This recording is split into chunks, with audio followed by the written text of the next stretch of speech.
Hello, you lovely people. Hope you're doing well. I've been having an enjoyable week making monstrosities in the robot workbench. I know I have. Right, to kind of round off my Automatron week, I guess. For those of you who haven't actually gotten round to watching my 5-episode, 3-hour-long-ish playthrough, or maybe haven't got around to actually kind of grabbing the DLC, I thought I'd just give you a quick overview on what we get out of it, but also kind of my overall thoughts. It goes without saying that I'm not going to give you any quest spoilers. It will be spoilers in regards to items you get, which may possibly infer slight spoilers. Okay, let's begin. So firstly, I'm in power armor, you may noticed. This is the... It's not a set. We get 3 pieces. Effectively, it's T60 armor with Tesla bits. Not coils, but Tesla bits on it.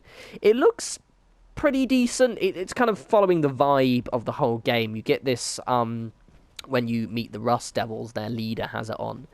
It's alright. It's a bit too flashy, literally, for me. I prefer a little bit more of a scrappier looking armor. But if this is your kind of thing, go for it. I haven't used it in combat. I believe it actually does some slight electrical damage on melee opponents, but it looks alright. It looks alright. Now, after that, we've got another piece of armor, which is probably a little bit more, so far, iconic, but more recognizable, which is the Mechanist armor and helmet. It's exactly what you expect, really. You've probably seen it in the trailer. Yes, my character is skinny. I made him skinnier because he kept looking way too bulky in my railroad coat, so I made him scrawny. But yeah, basically, it's pretty cool. It definitely, for those of you who have enjoyed wearing your Silver Shroud outfit, I think this will definitely fit the same theme, shall we say, of that kind of 1950s sci-fi campiness. It's pretty cool. You can actually, apparently, I haven't tried this, and I'm gonna watch a video, but basically, apparently, little quest spoiler, you can actually get different dialogue options if you wear the Silver Shroud outfit.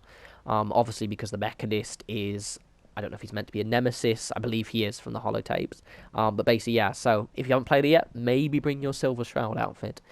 Also, a note of this one as well, is it can actually be upgraded, I haven't done it now, with the Railroad armor upgrades, and let me just quickly show you. Actually, it gets pretty hefty. Like, if you take a look at it now, it's on what is it? It's on 72, 70, which is already good. Well, yeah, already good armor. If I pop over here like this, I can add a ballistic weave, and it takes up to 182. That is a killer suit. It didn't look so ridiculous, I may even consider wearing it. Right, so beyond that, we also got some actual weapons as well. Actually set up an assistant to test these weapons out, kind enough to volunteer. So I'll go through them by order, really. So this is probably the one I might use the most. The others are cool if you have a certain playstyle. For me, they don't really suit me, but this is the Assaultron Blade. Now, you can upgrade both, because we get 2 melee weapons with an electrical upgrade that makes it do more damage. It doesn't visually change the look of the blade, or the other one, but there is a slight effect when you actually attack enemies. But it's reasonably powerful. You know, I think the electrical damage upgrade adds another 20 damage onto it, so it does 87, and I've got my strength out maximum. I've got my lovely assistant Vic here, who used to have tracks and then trashed my fucking shrine, so he's being punished, so... Oh, wait, I can't target Vic. But basically, you know, it slashes... It's immediate, it's not exactly a fast slashy one. I think this will be a nice alternative to the machete. For those of you that want kind of a bit more of a hefty but one-handed melee weapon, the machete, for me, I found looked way too fantasy, or maybe had a few Reaver flashbacks, especially if you get the sacrificial blade upgrade. So for me, it maybe didn't suit the look of my character. Next, we get the Mr. Handy Buzz Blade. Now, this looks awesome, right? And it is a good weapon. Now, here's a thing that Bethesda do, which really pissed me off, and I did mention it in my little playthrough, but I don't expect everyone to have gotten to that point, is the fact that when I have a chainsaw weapon like this, I want it to slash like a chainsword. I want to be a space marine. Actually, specifically, I want to be a commissar with a chainsword, because I was Imperial Guard through and through. Instead, it does this. It's not bad, but it looks kind of naff. Come here, Vic. Shut up. You fucking trashed my shrine. But yeah, it's alright, you know, it's good. It looks cool, I guess. It bothers me a little that Bethesda have designed us to kind of attack like this rather than, you know, slashing it like I would my World Series. Imagine those blades span. Yes! Spin and a slash. It would be bloody brilliant. Anyway, so you also got 2 ranged weapons as well. This is the salvaged Assaultron head. This is pretty cool. It works the same. It kind of fires like a gamma gun, but it works a lot like the, what's the rifle called? The laser musket. So basically you use the reload button to charge it, and you can charge up to 5 times. Don't move, Vic. Oh, he's a bit scorched. It does, if you notice, it actually does 49 rads as well. It irradiates you, so that's maybe something to bear in mind. But it does do quite hefty kick. I mean, fully charged, that's 250. You know, you're doing a sneak attack, that's 1,000 damage. So that's pretty cool. Then finally, it's probably the more notable item, piece of weaponry. Now this is its basic one. It's basic. It fires like it's a Tesla rifle, so basically it fires like kind of lightning, kind of like a railgun. Now it's pretty cool. Oh. You can actually upgrade it, and I'll quickly show you. Let's pop something on. I might not be able to actually. I've been running out of adhesive with the robot building because it is incredibly resource intensive. So basically, where are you? Tesla rifle, so you can give it automatic barrel, that just makes it fire faster. Charging barrel, so it looks more like a Gauss rifle. Shotgun barrel, which means it works more like and that's what I'm going to try in a second. The charging lob barrel, which I didn't like, I thought it'd be more like the Debo Man from Team Fortress. It's alright, I guess, but let's try the charging lob barrel, charging shotgun barrel. You can also give it a reflex sight. Let's give it a reflex sight. And Codsworth, of course, loved that. Vic, come here. Actually, don't move, because you'll go all weird. Right, so let's go to our lovely assistant over here. So let's fire that. You can still charge it up. I think it doesn't really fire like a shotgun. I just think maybe it has a bit more of a wider cone of fire. Thanks, Vic. You've been a great help, buddy. Give Vic a round of approval and make sure he doesn't trash. I didn't realise you could do that. Okay, so you can actually. Oh, I feel bad now. Sorry, buddy. Don't fucking trash my shrine. Right, so that's all the. That's all the gear we get. This is what he did. There were loads of items over here, and he knocked them all off. And he knocked them off twice, actually. I knocked over one of my cones, and I can't get it bloody well standing up. Anyway, so alongside this, obviously, a lot of you will know about, and if you haven't played it, you knew it was coming. We get this item here, which is the robot workbench. Now, this allows us to, actually, let's fix head. Oh, no, its head's already fixed anyway. But this basically allows you to add quite a lot of customization. You can basically build a robot from the ground up. Now, it is very, very resource intensive, more so than I was expecting, but I think that's good. So I'm not going to kind of I'll just edit Vic a little bit, mainly because I never any gear left. I'll show you them actually because I've got no adhesive. I'm going to be showing you the robots when I'm doing each settlement. I'll try and build an interesting robot each time, but there are loads of videos out there, and I would rather you guys kind of see what you can make. But you can see, this is the Protectron kind of base torso, and I get various different kinds of items to use. Upgrades to give him, rather. Change. You can also add misc mods as well.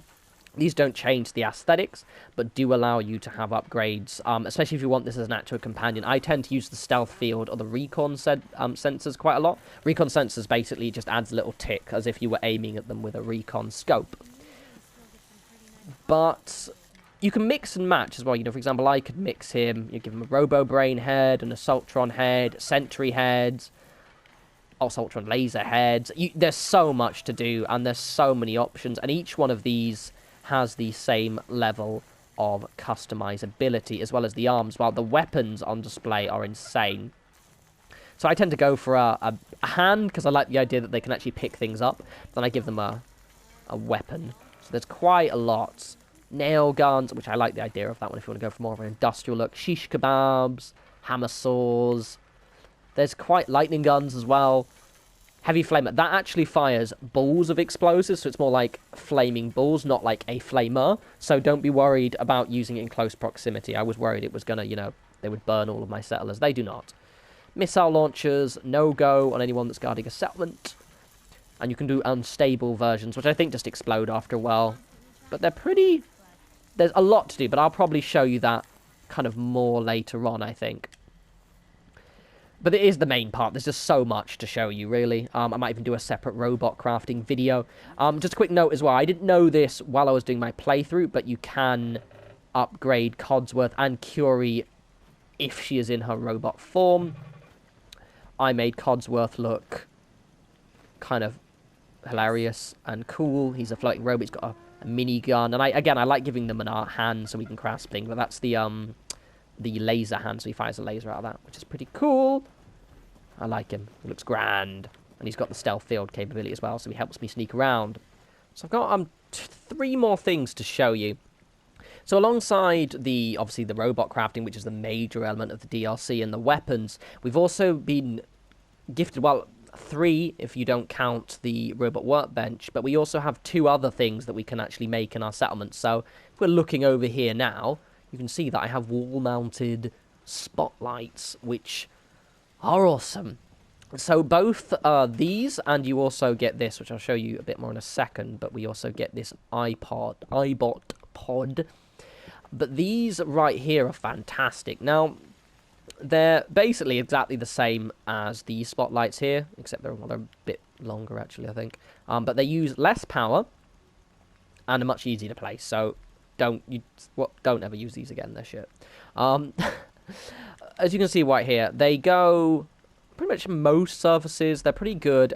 My little tip is to put them on the side of the power pylons. It works really well. You can't put them on the front.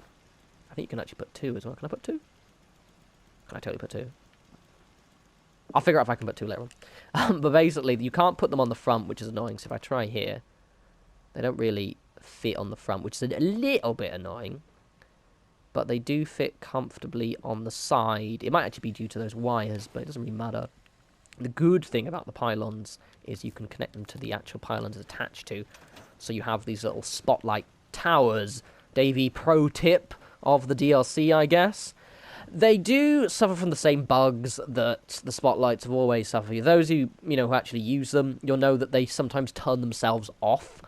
When you go to settlements, like, they'll be moving, but they won't actually be shining light for whatever reason. The way I've always solved this, you just go to any terminal attached to the network. You can just turn them on. Just get them to retarget the user, and they'll turn themselves back on. I know it's annoying. It's really bloody annoying, but what are we going to do? I've put a few of them around red rockets. See, I've got them watched in the entrance, and I've got a few around the back here, and I've got one over there as well. They only use at 1 power as well, which I really like. So that means for 1 medium generator, you can have 5. A large generator, you can have 10. So, I mean, to be honest, after 10, that's 20 defense on its own. So it's pretty grand. Now, we get this, which is the iBot pod. It's quite hefty. It uses 6 power. So it's something that will need its own generator and then some. I actually had to only had 1 medium generator. I have now 3 of them on the top there. I'm a little disappointed that we didn't actually get iBots as craftable robots in this game. For those of you who played New Vegas, Eddie was especially when we had the final part, the final DLC for New Vegas, he was my favourite companion by an absolute long shot. He's one of the reasons why all of my robots don't have voices. It has that kind of R2-D2 kind of vibe to it, where he has almost more character than a companion who actually speaks. Unfortunately, we don't get Eddie, or we can't make our own Eddie. But what we do get, which is ultimately, one, it's quite a cool thing to have, but also it is actually quite useful. So firstly, it has a terminal on it. So you can actually use this as a new terminal to actually control your spotlight, your turrets and switches, and if you have light boxes, you can do them as well.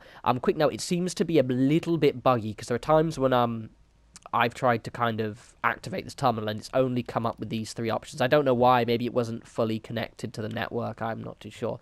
But basically, you can scan for components, ammo, and explosives, and this will send out one iBot to go search for it.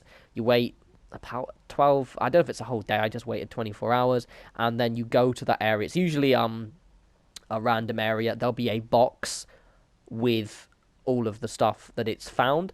I'm not going to show it now because it's pretty straightforward. Annoyingly, it doesn't have all of them. For those of you who are making robots, you probably know that rubber is the rubber and adhesive are the things, and nuclear material, so it does have that, which is okay. But rubber, nuclear material, and adhesive are the things that I always run out of. Circuitry is easy as hell to buy because there are loads of people who sell it, but it doesn't do all of them, which is a shame. It also doesn't do for some weird... I don't know whether they just forgot them. Maybe it'll be in an update. But there are no plasma rounds. But you got your mini nukes. It's quite cool, actually. You can get things like that aren't renewable in the game, like nuka grenades and nuka mines. So that's pretty cool. If you know, I think you only get one. You don't get very much. Adhesive, I got about 12. When I did the nuclear material, I only got 2. And I did nuka grenade and only got 1. So it's not a massive amount, but it's, it's a nice little side thing. I'm gonna not show you what he does. I'll show you him fly out, but I'm just going to get him some more nuclear material because that's something I always run out of. So basically, you'll get a quest, effectively. It's in the misc section. Oopsie. And this wee fellow will fly out. He'll mong around for a little bit. I don't know how much more I got of this. Nor can I, buddy. Nor can I. And he'll mong around a little bit. You know, he'll just stand there and think. He tends to amble around your base, and then he'll suddenly shoot off. And then that will allow you, eventually in 24 hours, to find where he was. He'll come back here, and you'll be able to find... It's pretty good for, non-renewable items. I'm just still a little miffed that you can't actually have an eddy, which broke my little heart. Right, so that's all of the items. You've seen the robots, you've seen the weapons, you've seen me torment Vic, which was always good fun. I might do it again after this video, just for the shits and giggles. But we also get a new settlement as well, so let's run over there. One sec. Welcome back. So, we get this. The Mechanist's Lair. It's our first fully indoor settlement. As I said, I'm not gonna... It's not a quest spoiler, but basically, once you've met the Mechanist, you get his lair as a reward. Now, it's a completely indoor settlement. Some people have been complaining a little bit that there is no... I think you can do... Some people are saying you can't get water. Yeah, you can't place water anywhere because there's no dirt, basically. I don't have any resources. But you can't place food or water down whatsoever right now. There's debris around, there's quite a lot you can scrap here. So that means... I believe you can attach a supply line to this, so that's fine. But what you can't do is you can't actually... let me just check. I think you can. Oh, no, I can't do it. But you can't actually, I guess, have... You could attach a supply line with it. Technically, it would have enough water and food. However, your settlers would just complain, because you know what they're like. Even if they're attached to a supply line, if it's less than they think they have, they get all whiny. I'm not bothered, because I have great plans for this area. My plan, I'm going to tell you, I'm going to spoil it for you now, is I'm going to turn this, when the Workshop DLC comes out, this is going to be my indoor arena. This is my Robot Wars arena. This will be motherfucking Robo Thunderdome. It's going to be grand as shit. I'm excited, and you should be too. Some notes as well. You can't do the back. I think the build area stops here. So basically, you can't actually go in to the inner sanctum, which I'm not going to spoil anything for. So it pretty much does all these little catwalks up here. Also, don't scrap the catwalks, because you can't rebuild them. I guess if you wanted to just... people have mentioned this loads on my comment threads, but just make a separate save if you're undecided. Because, you can go, actually... Oh, we've got a cage and everything. Oh, I didn't realise it went this far. Oh, I'm going to put Vic in there. Take away the fucking door. So it goes pretty far I like it quite a bit. I won't lie, we probably would have liked a more outdoor settlement just because it would allow my creativity to run wild, but I can see great things here, and I think it really suits that robot arena that I have planned. Just overall, in my kind of, I guess, thoughts on the DLC, it was fantastic. I really enjoyed it. The quest was a lot longer than I was expecting. I honestly wasn't even expecting more than a short little area that we had to clear out, maybe. But, it took me 3 hours. Probably 2 if I didn't spend any time, fucking around crafting robots and things like that. It was really, really good. The robot crafting is incredibly deep. There are so many options. I mean, there are a few niggling things, but I hope maybe... Because Bethesda are a developer that have, in the past... I mean, this whole game, effectively, is them doing exactly what we asked them for. So my hope is, for example, Bethesda give us iBots. Just add it, tack it onto a DLC later down the line, or a free update if you love me long time. That would be great, just because I want my Eddie and I want my little... Seriously, if it was up to me, I'd have just Protectrons and iBots everywhere. Not sentry bots, because they're way too bloody big and they crash into things. Or if they got Robo-Brain tracks, they fucking knock over my shrine, don't they, Vic, you bastard. Anyway, sorry, bro. Yeah, you can blow off his armor as well. Oh, love it. Yeah, so basically, I really, really like it. I'm quite excited. This is a really strong entry for them in terms of showing us, this isn't a horse armor. This is a good one. And we've got the Workshop DLC next month, probably in kind of 3 and a bit weeks, I'm guessing. Which is obviously as the Settlement Crafting Senpai, the one I'm really excited for. And then after that, we have Far Harbor, which apparently is the biggest map they've done, which I think is going to reignite a lot of interest in the game. I mean, obviously, everyone still loves it, and there is still... I mean, as a YouTuber, I've seen my subscribers and views go up over the last 2 weeks by about 35% overall. So it's really good that people are getting back into the game. But also, just the Far Harbor will demonstrate how they can expand upon it, because it's going to be... If I remember Dragonborn... Dragonborn? Yeah, the Dragonborn DLC. That was quite a hefty one. Good 4, 5, potentially 8 hours. They're almost separate games into themselves. So I'm quite excited. Anyway, guys, I think I'm gonna finish off Murkwater tomorrow. And then I'll do a settlement tour, just a kind of short little video on the Monday. Hope you guys enjoyed that. Any things I've missed? Just the record, yes, I have searched the back room. Stop telling me. Though I do appreciate. But yeah, any things that you've noticed that maybe I haven't pointed out that aren't obvious, please leave them in the comments. Obviously, if you have any questions for me on things that you just generally about settlements or just shooting the shit, really, you can leave a comment here, or you can follow me on Twitter at norespawns, and I'll endeavour to get back to you quickly. Alright, I'll talk to you lovely people soon. Take care.